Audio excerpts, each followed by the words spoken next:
Hello everyone, আশা করি আপনারা সবাই খুব ভালো আছেন, সুস্থ আছেন। প্রবাসীর ঠিকানায় নতুন আরও একটা ব্লগের জমজমাটি গল্প আড্ডায় আপনাদের সবাইকে অনেক অনেক স্বাগত। আজকে সোমবার, আর ঘড়িতে এখন সকালই 8টা মতো বাজে। ঘুম থেকে উঠে একটু ফ্রেশ হয়ে নিয়ে বেডরুমের বিছানাটা গোছানোর জন্য এসেছিলাম বেডরুমটাতে। বিছানাটা গোছানো হয়ে গেছে, কিন্তু আমার বিছানাটার পাশেই যে জানলাটা রয়েছে সেই জানলাটার কাচটা দিয়ে বাইরেটাতে তাকাতেই আমার চোখ আর পা দুটো কিছুক্ষণের জন্য আটকে পড়ল এই জায়গাটাতে। আজ চারপাশটা যেন ভীষণ সুন্দর দেখতে লাগছে। টানা 24 ঘন্টার ভারী তুষারঝড় শেষে আজ এই প্রকৃতি যেন বড়ই শান্ত, বড়ই নীরব। আজ আবারও সে যেন ফিরে এসেছে তার পুরনো ছন্দে। ঝড় শেষে আজ প্রকৃতির বুকে রোদের খেলা, চারপাশে ছড়িয়ে পড়ে থাকা ধপধপে সাদা বরফ, আর তার উপরে ঠিকরে এসে পড়া রোদের আলো, সব মিলিয়ে আজ চারপাশটা যেন বড়ই ঝকঝক করছে। খানিকটা ওই হীরের চকচকে আভাটা যেমন চোখে এসে পড়লে আমাদের চোখ দুটো ঝলসে যায়, ঠিক তেমনই যেন আজ চারপাশের এই হীরের মতো ঝাঁ চকচক করা পরিবেশটা আমারও চোখ দুটোকে বড়ই আকৃষ্ট করছে। মনে হচ্ছে আজ এখানে এইভাবে দাঁড়িয়ে দাঁড়িয়েই চারপাশটা মন ভরে দেখতে থাকি। কিন্তু সারাদিন এখানে দাঁড়িয়ে থাকলে তো আর চলবে না, তাই চলুন আস্তে আস্তে এখন আমার বেডরুমটার থেকে বেরিয়ে ড্রয়িং রুমটার দিকে যাই। ওদিকে আমার বারান্দাটার কি অবস্থা একবার দেখে গিয়ে চলুন। আর এছাড়াও বারান্দার দিকের বড় জানলাটার কাছ দিয়ে চারপাশের অবস্থাটা আরও একটু ভালো মতো বোঝা যাবে। চলুন এখন ওদিকটাতে যাওয়া যাক।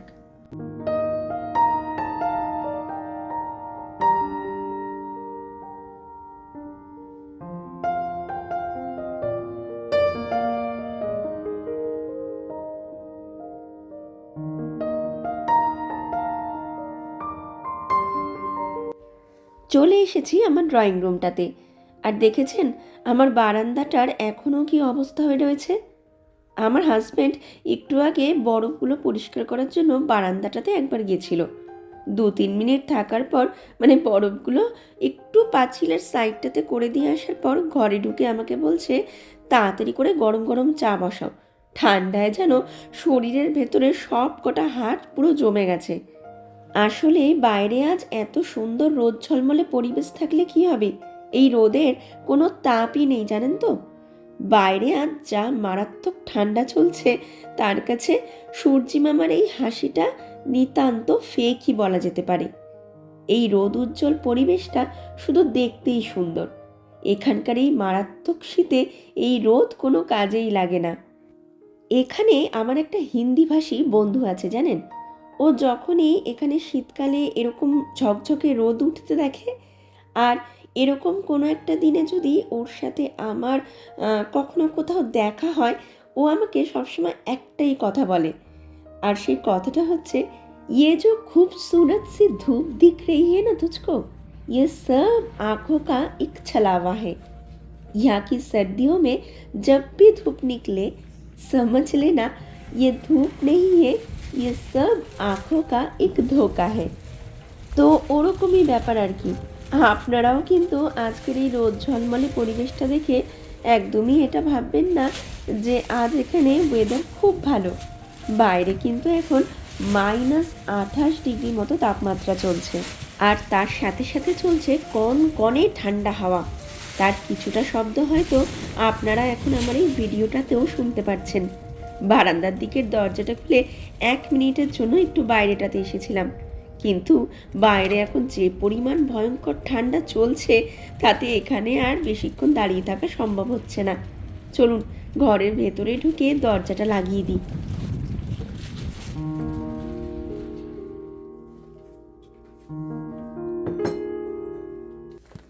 সকালের চাটা বানানোর জন্য দুধটা ওইদিকে বসিয়ে দিয়েছি, কিন্তু দুধের মধ্যে চা পাতা দিতে গিয়ে দেখি আমি যে জারটার মধ্যে চা রাখি সেটা খালি হয়ে পড়ে রয়েছে।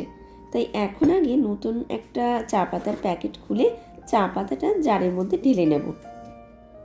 জানেন, আজকাল মানে মোটামুটি ওই জানুয়ারি মাসের দ্বিতীয় সপ্তাহ থেকে যখনই ওয়েদার চেক করার জন্য এখানকার ওয়েদার অ্যাপটা খুলছি, হয় সেখানে থাকে হলুদ বাতির সতর্কতা আর নয়তো কমলা বাতির সতর্কতা। এই সবই চলছে এখন এখানে। কবে যে এই হলুদ কমলা বাতির সতর্কতা থেকে বেরিয়ে ওয়েদার অ্যাপটা স্বাভাবিক রূপ পাবে বা আমরা প্লাস টেম্পারেচার ওয়েদার অ্যাপটাতে দেখতে পাবো কে জানে। এই বছরের এই হাড় কাঁপানো শিরা উপশিরা কাঁপানো ঠান্ডার উপদ্রবে যেন মাঝে মধ্যেই রীতিমতো বিরক্ত লাগছে জানেন তো। তবে এইবারের স্নোস্টর্মের পর আজ সকাল থেকে ফেসবুক ইনস্টাগ্রামে মেয়েদেরকে যে পরিমাণ শিফন শাড়ি পরে বরফের মধ্যে নাচানাচি করার বা পোজ দিয়ে দিয়ে ফটো তোলার ভিডিওগুলো রিলে দেখতে পেলাম, তাতে এটা খুব পরিষ্কারভাবেই বোঝা যাচ্ছে যে অনেকেই এইবারের এই তুষারপাত বা তুষার ঝড়ের সদ্ব্যবহারটা বেশ ভালো মতনই করেছে।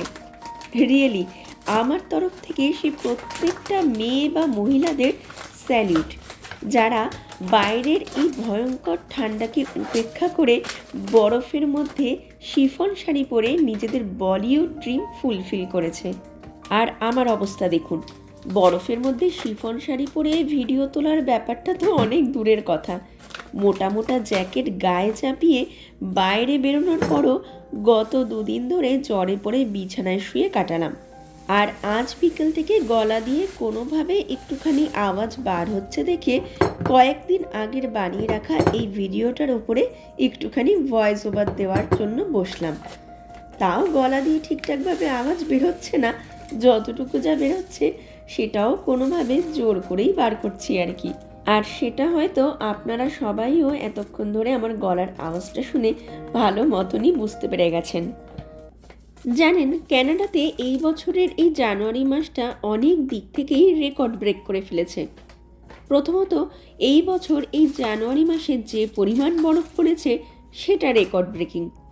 দ্বিতীয়ত, এই বছর এই জানুয়ারি মাসের মাঝামাঝি থেকে শুরু হয়ে একটানা প্রায় 20 দিন ধরে এখানে টেম্পারেচার চলছে -20 ডিগ্রি থেকে -30 ডিগ্রির মধ্যে, এবং এরকম ধরনের টেম্পারেচারকে এখানে ফ্রিজিং টেম্পারেচার বলা হয়ে থাকে। এবং এরকম একটানা 20 দিন ধরে ফ্রিজিং টেম্পারেচার এই টরন্টো শহর নাকি 1 দশকেরও বেশি দেখেনি। সেই জন্য এটাও একটা রেকর্ড ব্রেকিং কেস। তৃতীয়ত, রিসেন্টলি মানে 25শে জানুয়ারি টরন্টোতে যে স্নোস্টর্মটা হয়েছে, এত বড় স্নোস্টর্মও কিন্তু বিগত কয়েক বছরে এখানকার মানুষজন দেখেনি। 1937, 1944 এবং 1999 সালের পর 2026-এর এই জানুয়ারি মাসটা তুষারপাত, অতিরিক্ত ঠান্ডা সব দিক থেকে মিলিয়ে একটা নতুন রেকর্ড সেট করে ফেলেছে।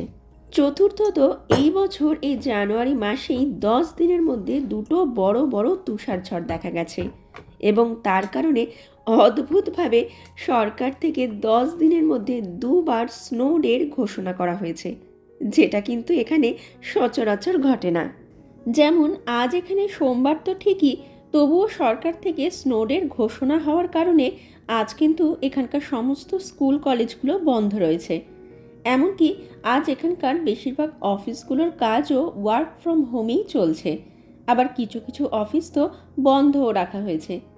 আর তাই আজ সোমবার হওয়া সত্ত্বেও আজ আমি কিন্তু ঘরে একা নই, মেয়ে হাজব্যান্ড ওরা দুজনেও আজ ঘরেই রয়েছে। আসলে গতকালের স্নোস্টর্মের পর চারপাশের রাস্তাঘাটের যা অবস্থা হয়ে রয়েছে, মানে সারা রাত ধরে বরফ পরিষ্কার করার পরও কিন্তু এখনও পর্যন্ত বেশ কিছু বড় বড় রাস্তা থেকে পুরোপুরিভাবে বরফ সরানো সম্ভব হয়ে ওঠেনি। আর এখানকার সরকার এই ব্যাপারটা আগেভাগেই বেশ কিছুটা আন্দাজ করে ফেলাতেই গতকাল সন্ধ্যের দিকেই সরকার থেকে আজকের এই দিনটাকে স্নো ডে বলে ঘোষণা করে দিয়েছিল।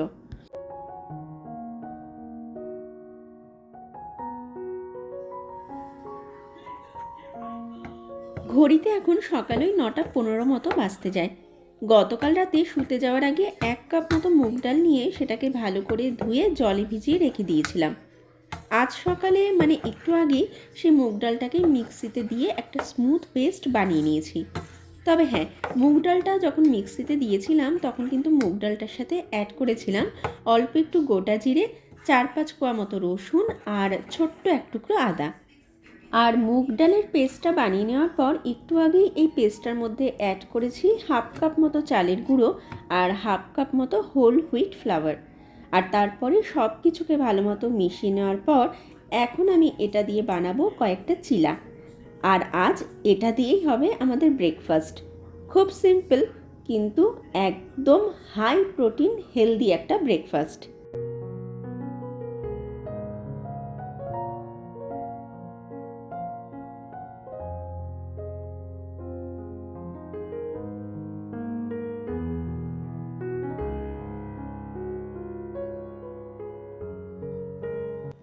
ঘড়িতে এখন সকাল ওই 11:15 মতো বাজতে যায়।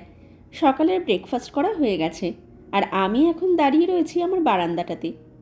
সামনে যে বরফে মোড়া জায়গাটা আপনারা দেখতে পাচ্ছেন, যেখান দিয়ে একটা লোক তার পোষ্যটিকে নিয়ে হেঁটে আসছেন, ওটা কিন্তু একটা বড়সড় মাঠ জানেন।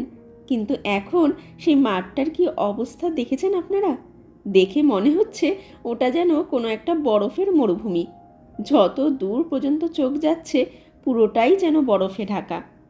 মাঠটাতে লোকটার প্রায় হাঁটু সমান বরফ জমে রয়েছে আর ওনার প্রিয় পোষ্যটি তো প্রায় বরফেই মুড়ে যাচ্ছে, কোনোভাবে লাফিয়ে লাফিয়ে ওই জায়গাটা দিয়ে হেঁটে আসছে।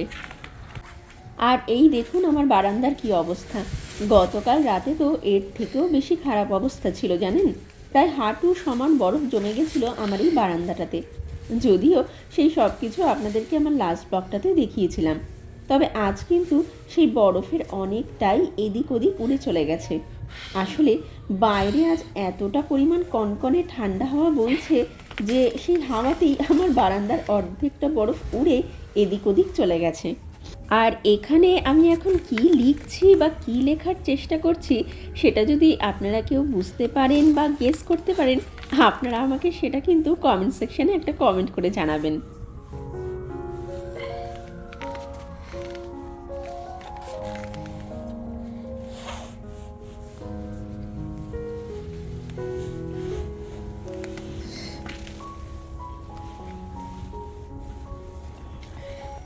যাই হোক, চলুন এখন ঘরে ঢুকে পড়ি। আজ বাইরে যে পরিমাণ ঠান্ডা, মানে এই -28 ডিগ্রি তাপমাত্রাতে বাইরে দাঁড়িয়ে থাকা যেন এই মুহূর্তে কোনো একটা বড়সড় শাস্তির সমতুল্য মনে হচ্ছে।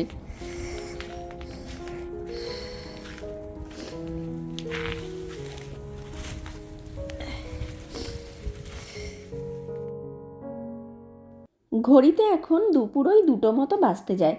আমাদের সবার দুপুরের খাওয়া দাওয়া হয়ে গেছে। আসলে আজ দুপুরের জন্য আমাকে আজ একদমই কোনো কিছু রান্না করতে হয়নি। আসলে গতকাল খিচুড়ি আর পাঁচমিশালি সবজি তরকারি বানিয়েছিলাম, সেগুলোই বেশ কিছুটা করে রয়ে গেছিল। আজ দুপুরে ওগুলো দিয়েই আমাদের খাওয়া হয়ে গেছে। শুধু খেতে বসার আগে আমাদের 3জনের জন্য 3টে ডিম ভেজে নিয়েছিলাম। ব্যাস, খিচুড়ি, ডিম ভাজা, পাঁচমিশালি সবজি তরকারি। কনকনে শীতের দুপুরে এর থেকে বেশি আর কি লাগে। তো সেই কারণে, মানে রান্না না থাকার কারণে আজ সকাল থেকেই বেশ একটু রিল্যাক্স করেই সময় কাটিয়ে যাচ্ছি। একবার একটু বারান্দায় গিয়ে দাঁড়াচ্ছি, তো একবার এসে দাঁড়িয়ে পড়ছি আমার এই বেডরুমের জানলার সামনেটাতে। আসলে আজ চারপাশটা এতটাই দেখতে সুন্দর লাগছে যে মন আর আমার পা দুটো যেন বারবার করে ছুটে চলে আসছে আমার ঘরের কাচের জানলাগুলোর সামনেটাতে। আর দেখবেন কোনো দিন যদি এমন হয় যে ঘরে বেশ কিছুটা রান্না এক্সট্রা রয়েছে আর সেই কারণে রান্নার দিকে আর যেতে লাগছে না, সেই দিনগুলোতে সকাল থেকে যে হাতে কতটা সময় এক্সট্রা পাওয়া যায় সেটা বোধহয় আমরা মেয়েরাই শুধু জানি। রান্নার দিকে যাওয়া মানেই দিনের 4-5 ঘন্টা সময় ওই রান্নাঘরটাতেই শুধু কেটে যায়। রান্নার প্রিপারেশন করা থেকে শুরু করে রান্না করা আর সবশেষে সব বাসনপত্র রান্নাঘরটা পরিষ্কার করে বেরোতে দিনের মধ্যে 4-5 ঘন্টা সময় যেন চোখের পলক ফেলতে না ফেলতেই কেটে যায়। যেমন আজ আমাকে দুপুরের রান্নাটা করতে হয়নি দেখেই কিন্তু সকাল থেকে আমি বেশ কিছুটা সময় এই বরফে মোড়া বরফভূমির অপরূপ সৌন্দর্য উপভোগ করতে করতে কাটিয়ে দিয়েছি। রান্না থাকলে পরে এটা আর করতে পারতাম না। তবে রাতের খাবারটা বানানোর জন্য কিন্তু আমাকে একটু পরেই আবার রান্নাঘরে ঢুকতে লাগবে। যদিও ভেবে রেখেছি আজ রাতের জন্য আমি কি বানাবো, আর তার জন্য বেশ কিছুটা বোনলেস চিকেন ডিফ্রোস্ট করার জন্য অলরেডি রান্নাঘরে জলে ভিজিয়ে রেখে চলে এসেছি এখানে। জানেন, গতকাল এখানে যে স্নোস্টর্মটা হয়েছে তার ফলে নাকি এখানকার হাইওয়েগুলোতে 200টারও বেশি কার অ্যাক্সিডেন্টের ঘটনা ঘটেছে। যদিও এই খবরটা আমি আজ সকালে নিউজ চ্যানেলটা চালানোর পর সেখান থেকেই জানতে পারলাম। এমনকি এখানে বরফ গলানোর জন্য যে সল্টের ব্যবহার করা হয়ে থাকে, বেশ কিছু অঞ্চলের মিউনিসিপ্যালিটি থেকে জানানো হয়েছে যে সেখানে নাকি সেই সল্টেরও শর্টেজ দেখা গেছে। আসলে গতকাল এখানে এতটা পরিমাণ বরফ পড়েছে যে সেই বরফ গলানোর জন্য কয়েকশো বস্তার সল্টও কম পড়াই যে স্বাভাবিক ব্যাপার। বরফ পড়েছে কয়েক কোটি বস্তার সমান, আর সেই বরফ গলানোর জন্য যে সেরকম একটা পরিমাণেরই সল্ট প্রয়োজন। তবে সামনে যদি কোনো 1-2 দিনের জন্য টেম্পারেচার প্লাসে চলে আসে, তাহলে পরেই কিন্তু বরফ গলানোর কোনো রকম কোনো টেনশনই আর থাকবে না। সমস্ত বরফ তখন অটোমেটিক্যালি গলে যাবে। দেশে আজ আপনারা 26শে জানুয়ারি উপলক্ষে মানে প্রজাতন্ত্র দিবস উপলক্ষে ছুটি কাটাচ্ছেন, আর আমরাও আজ এখানে কোইন্সিডেন্টালি একটা ছুটি পেয়ে গেছি, মানে ছুটি কাটাচ্ছি আর কি। যদিও সেটা প্রজাতন্ত্র দিবস উপলক্ষে নয়, আমরা এখানে ছুটি কাটাচ্ছি শুভ বরফ দিবস উপলক্ষে।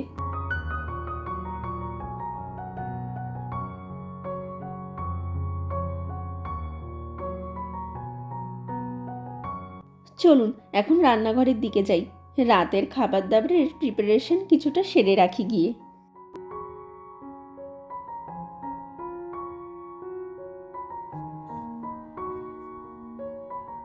আজ রাতের খাবারের জন্য বানাবো একটু বাটার চিকেন। চিকেনটাকে এখন সব মশলাপাতি দিয়ে ম্যারিনেট করে রেখে দেবো, তবে বানাবো ওই সন্ধ্যের দিকে আর কি। আর ঘরে একটা রেডিমেড রুটির প্যাকেট আছে, রাতে খেতে বসার আগে সেখান থেকেই কয়েকটা রুটি ছেঁকে নিয়ে খেতে বসে পড়ব। চিকেনটাকে আমি এখানে যে সমস্ত মশলাপাতি বা উপকরণ ব্যবহার করে ম্যারিনেট করছি সেগুলো হচ্ছে অল্প একটু গরম মশলা, কাশ্মীরি রেড চিলি পাউডার, অল্প একটু বিট নুন, 2 চামচ টক দই, অর্ধেকটা মতো পাতিলেবুর রস, 2 চামচ আদা রসুনের পেস্ট, অল্প একটু সর্ষের তেল আর নুন। ব্যাস, এগুলো দিয়েই চিকেনটাকে ভালো মতো এখন মাখিয়ে রেখে দেবো।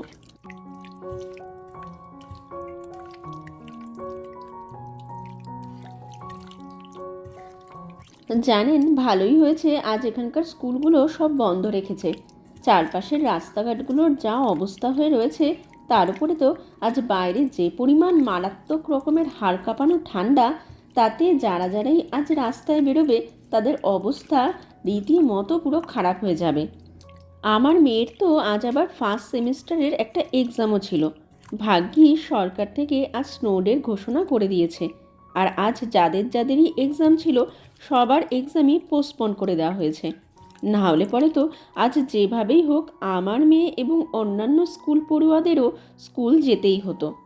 তো যাই হোক, আপনাদের সাথে গল্প করতে করতে মশলাপাতি দিয়ে এইদিকে কিন্তু চিকেনটা আমার ভালো মতো ম্যারিনেট করা হয়ে গেছে। এখন চলুন ড্রয়িং রুমটাতে গিয়ে একটু বসি।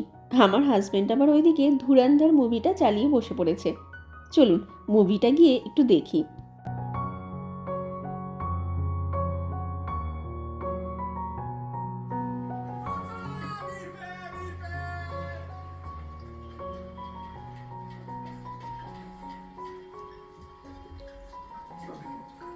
वालेकुम अस्सलाम। नहीं चलो चलो यार, ईद के बाद आना।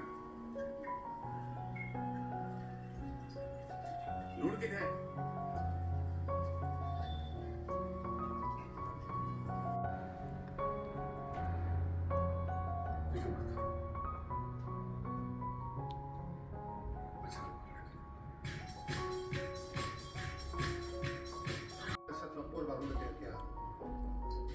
देख रहा है वहां से Agra Taj colony, Allama Iqbal colony, Baghdadi Bihar colony, Chakkiwala, Bihari का बड़ा इलाका रहमान भाई की, इसलिए सुनते हैं ये बाबू और पप्पू की।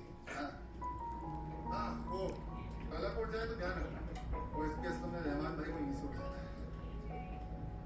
एसपीएस लोगों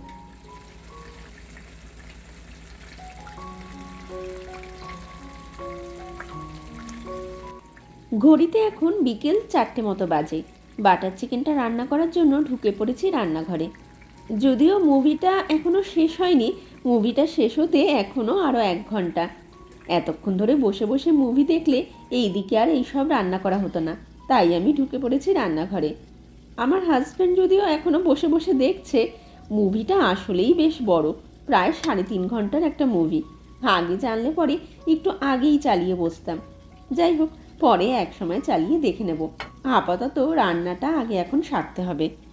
আসলে রান্না সেরে তাড়াতাড়ি করে মানে ওই 8টা 8:30টার মধ্যে ডিনারটা সেরে আজ তো আবার তাড়াতাড়ি করে শুতেও যেতে হবে।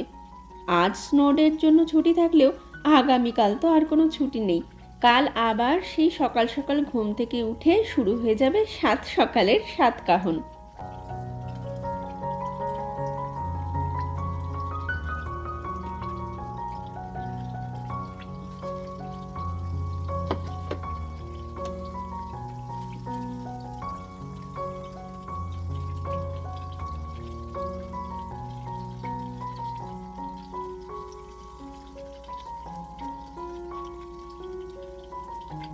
চিকেনের এই ব্যাচটা ভাজা হয়ে গেলেই সব কটা চিকেন ভাজা হয়ে যাবে। তারপর এই সেম কড়াইতেই কেটে রাখা একটা বড় সাইজের পেঁয়াজ, টমেটো, 3-4টে শুকনো লঙ্কা, 3-4টে এলাচ, লবঙ্গ, 7-8টা মতো কাজু বাদাম, অল্প একটু কাশ্মীরি রেড চিলি পাউডার আর নুন দিয়ে সব কিছুকে ভালো মতো একটু ভেজে নেব। জানেন, গত কয়েকদিন ধরে এখানে এই ভয়ঙ্কর রকমের ঠান্ডাটা পড়ার পর থেকেই শুধু ভাবছিলাম কবে যে এখান থেকেই ঠান্ডাটা গিয়ে গরমকালটা আসবে। আর যেন সহ্য করতে পারছি না এই বছরের এই ঠান্ডাটাকে। কিন্তু কি কাণ্ড হয়েছে জানেন, আজ সকালে যখন নিউজ চ্যানেলটা খুলে বসেছিলাম সেখানে ওয়েদার ফোরকাস্টে মানে আবহাওয়াবিদরা জানাচ্ছে যে এই বছর কানাডাতে যে পরিমাণ রেকর্ড ব্রেকিং ঠান্ডা পড়েছে ঠিক সেরকমই নাকি রেকর্ড ব্রেকিং গরমও পড়বে। এই বছর এখানে নাকি এমন গরম পড়বে যার অনুভব এবং অভিজ্ঞতা দুটোই এখানকার মানুষেরা এই বছর প্রথমবার নিতে চলেছে।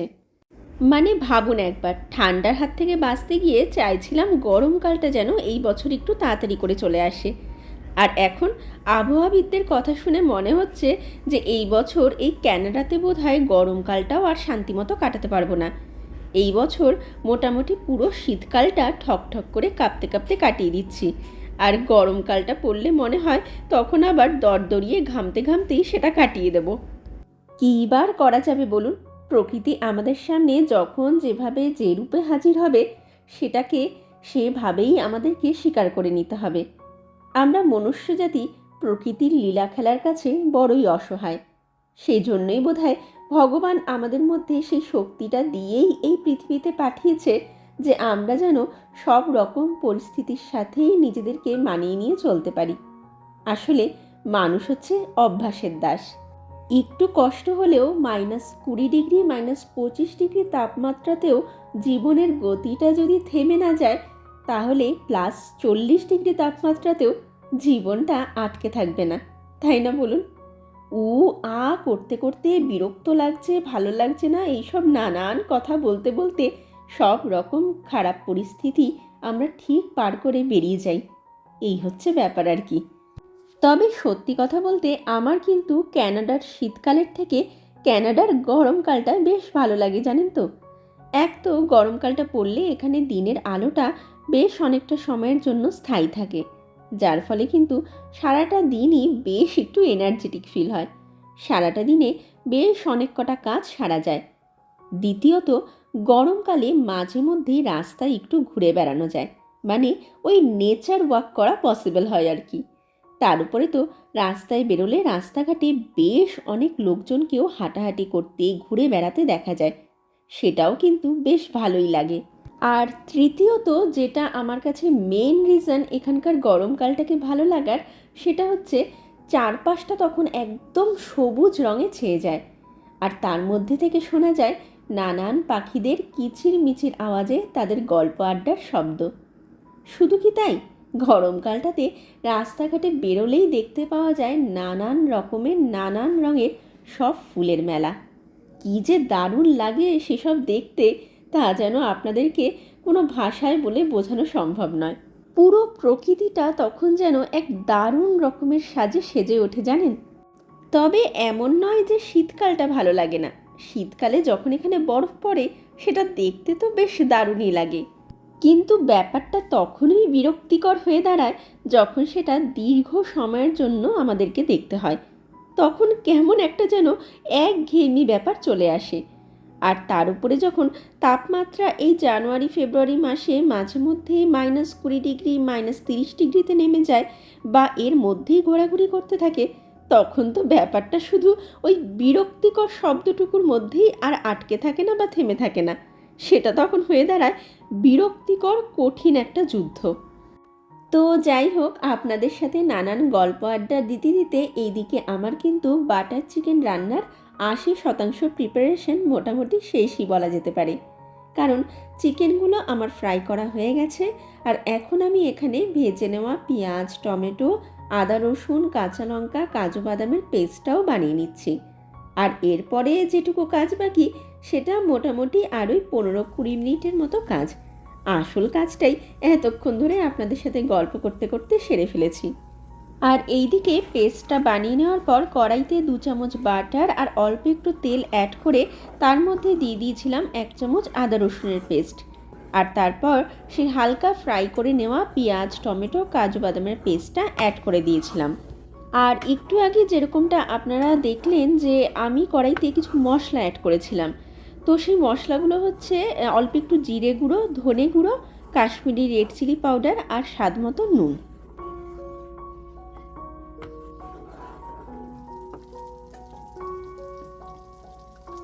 যে মশলাগুলো দিয়েছিলাম সেগুলো ভালো মতো কষানো হয়ে গেছে, আর গ্রেভির রং এবং টেক্সচার দুটোই কিন্তু বেশ একটু চেঞ্জ হয়ে গেছে।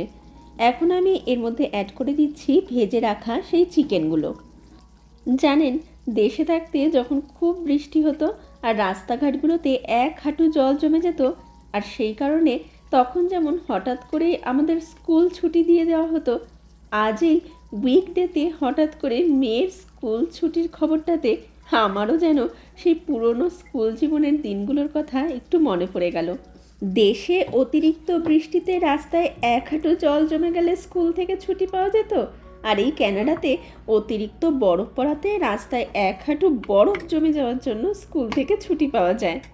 দেশ ভিন্ন, মানুষের আচার ব্যবহার ভিন্ন, আবহাওয়াটাও ভিন্ন, আর তার সাথে সাথে এইসব নানান ছোটোখাটো ব্যাপারগুলোর মধ্যেও কিছুটা ভিন্নতা নজরে পড়ে। চলুন, এদিকে বাটার চিকেন মোটামুটি রেডি। ফ্রাইড চিকেনগুলো অ্যাড করার পর মাঝখানে আমি 1 চামচ মতো ড্রাইড কাসুরি মেথি অ্যাড করেছিলাম। আর এখন আমি এর মধ্যে অ্যাড করে দেব 1-1.5 চামচ মতো মধু আর অল্প একটু ক্রিম। আমি এখানে 10% ক্রিম ব্যবহার করছি। আপনাদের ঘরে যদি 35% ক্রিম থাকে তাহলে সেটার ব্যবহারও আপনারা করতে পারেন।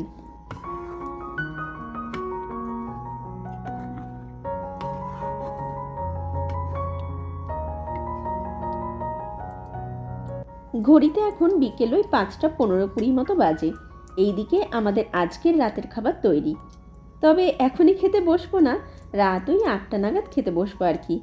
আর খেতে বসার আগে তখন শুধু কয়েকটা রুটি ছেঁকে নেব, ব্যাস তাহলেই হয়ে যাবে।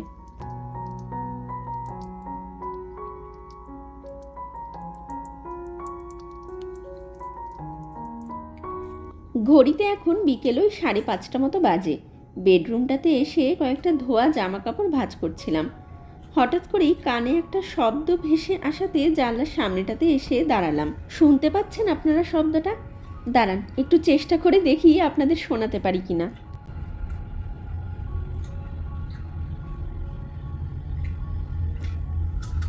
জানি না আপনারা শুনতে পেলেন কিনা। তো যাই হোক, দেখেছেন অবস্থা। গতকাল এখানে এতটা পরিমাণ বরফ পড়েছে যে সেগুলো গতকাল সারা দিন সারা রাত এমনকি আজ সকাল থেকেও অনেকবার পরিষ্কার করার পরও এখনও পর্যন্ত আমাদের এই বিল্ডিং ম্যানেজমেন্ট থেকে গাড়ি নিয়ে এই বরফ পরিষ্কারের কাজ চালিয়ে যাচ্ছে। তাও চারপাশে এখনও কত বরফ দেখেছেন। তবে এই সব কিছুর মাঝে একটা জিনিস বেশ ভালো, জানেন তো? ক্যানাডার এই বিল্ডিংগুলোতে থাকার এই একটা সুবিধা আছে, বাইরে যতই বরফ পড়ুক না কেন, বাইরে বেরিয়ে এই কনকনে ঠান্ডার মধ্যে দাঁড়িয়ে দাঁড়িয়ে আমাদেরকে এই বরফ পরিষ্কার করার কাজটা আর করতে লাগে না। এই কাজটা বিল্ডিং ম্যানেজমেন্টগুলোর থেকেই করে দেওয়া হয়। তবে যারা এখানে বাড়িতে থাকেন, মানে যাদের নিজস্ব বাড়ি আছে, সেই সব বাড়ির মালিকদের কিন্তু আবার এই ভয়ঙ্কর ঠান্ডার মধ্যে বাড়ির বাইরে বেরিয়ে নিজেদেরকেই বরফ পরিষ্কারের মতো কঠিন কাজটা করতে লাগে। আসলে কোনো বাড়ির সামনে যদি অনেকক্ষণ ধরে বরফ জমা হয়ে পড়ে থাকে, বা কোনো বাড়ির সামনে যদি পথচারীদের চলাফেরার রাস্তা থাকে, সেই রাস্তাটাতেও যদি অনেকক্ষণ ধরে বরফ পড়ে থাকে, আর বাড়ির মালিক যদি সেই বরফ সময় মতো, মানে ধরুন মোটামুটি ওই 6 থেকে 8 ঘন্টার মধ্যে যদি সেই বরফ পরিষ্কার না করে, সেক্ষেত্রে কিন্তু এখানকার সরকারি নিয়ম অনুযায়ী সেই বাড়ির মালিককে একটা বড় অঙ্কের টাকার জরিমানা দিতে হয়। তাই এখানে যাদেরই নিজস্ব বাড়ি আছে, তাদের যতই কষ্ট হোক না কেন, তারা কিন্তু প্রত্যেকেই সময় মতো এই ভয়ঙ্কর ঠান্ডার মধ্যেই ঘর থেকে বেরিয়ে বরফ পরিষ্কারের কাজটা সেরে ফেলার চেষ্টা করে। শুধু এইটুকুই নয়, জানেন তো, কোনো বাড়ির সামনে যদি পথচারীদের চলাফেরার রাস্তা থাকে এবং সেই রাস্তার বরফটাতে, মানে বাড়ির ঠিক সামনেটাতেই যদি কেউ পা পিছলে পড়ে যায়, সেক্ষেত্রেও কিন্তু সেই আহত ব্যক্তির ট্রিটমেন্ট করানোর পুরোটা রেসপন্সিবিলিটি বাড়ির মালিককেই নিতে হয়। এটাও এখানকার একটা সরকারি নিয়ম। তো যাই হোক, চলুন, আমার আজকের এই ব্লগটা আমি আজকের জন্য এইটুকুই রাখলাম। ব্লগটা যদি আপনাদের ভালো লেগে থাকে তাহলে একটা লাইক করে দেবেন, শেয়ার করবেন এবং আমার চ্যানেলটাকে সাবস্ক্রাইব করে আমার পাশে থাকার ছোট্ট একটা অনুরোধ করে রাখলাম। দেখা হবে খুব তাড়াতাড়ি নতুন আরও একটা ব্লগে। ততক্ষণ পর্যন্ত আপনারা সবাই খুব খুব ভালো থাকবেন, সুস্থ থাকবেন।